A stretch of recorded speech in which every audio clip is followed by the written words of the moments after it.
اگر میں مسجد سے نکلتے ہوئے جوتا چرا کے لے جاتا ہوں اور آرزو یہ رکھتا ہوں کہ میرے اوپر عمر بن عبدالعزیز جیسا حکمران آ جائے، تو میری یہ خواہش پوری نہیں کی جائے گی، کیونکہ میرے عمل کے نتیجے میں میرے اوپر حکمران مسلط کیا جائے گا۔ میں اپنے اندر جھانک کر کے دیکھوں، اپنے اندر اتر کے دیکھوں کہ میں کہاں کھڑا ہوں۔ میں اگر یہ دیکھتا ہوں کہ میرے اوپر بدترین حکمران مسلط کر دیے گئے ہیں، جو ملک کو دونوں ہاتھوں سے لوٹ رہے ہیں، ملک کے وسائل کو چاٹ رہے ہیں، تو میں خود دیکھوں کہ میں کہاں کھڑا ہوں۔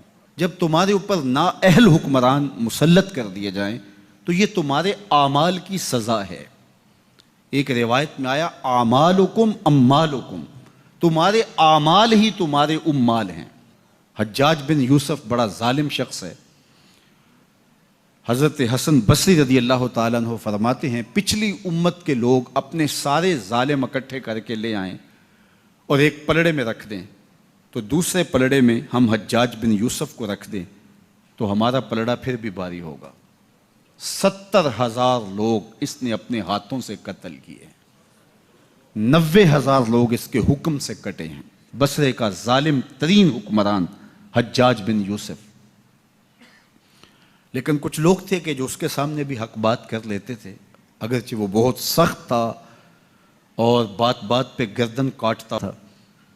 کہتے ہیں بصرے میں ایک فقیر آ گیا تو حجاج بن یوسف نے اسے بلایا اور کہا کہ میرے لیے کوئی وظیفہ بتائیے۔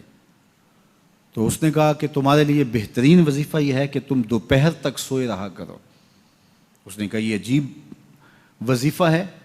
کہا ہاں یہ تیرے حق میں اور امت کے حق میں بہتر وظیفہ ہے۔ کہا وہ کیسے؟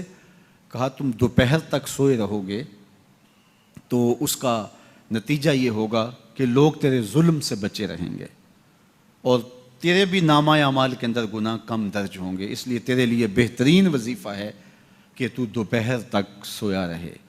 حضرت شیخ سعدی شیرازی فرماتے ہیں جس کے جاگنے سے اس کا سونا بہتر ہو، اس کے جینے سے اس کا مرنا بہتر ہوتا ہے۔ بدترین حکمران بصرے کا، انسانوں کا قاتل، بات بات پہ گردن کٹوا دینے والا۔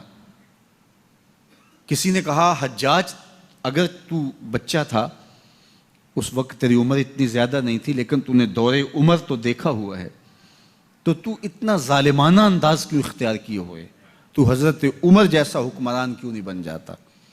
تو جو حجاج نے جواب دیا وہ سنیے، 2 لفظ اس نے جواب دیا، تبازروا اتعمر لکم، تم ابو ذر غفاری جیسی رعایا بن جاؤ، میں عمر جیسا حکمران بن جاتا ہوں۔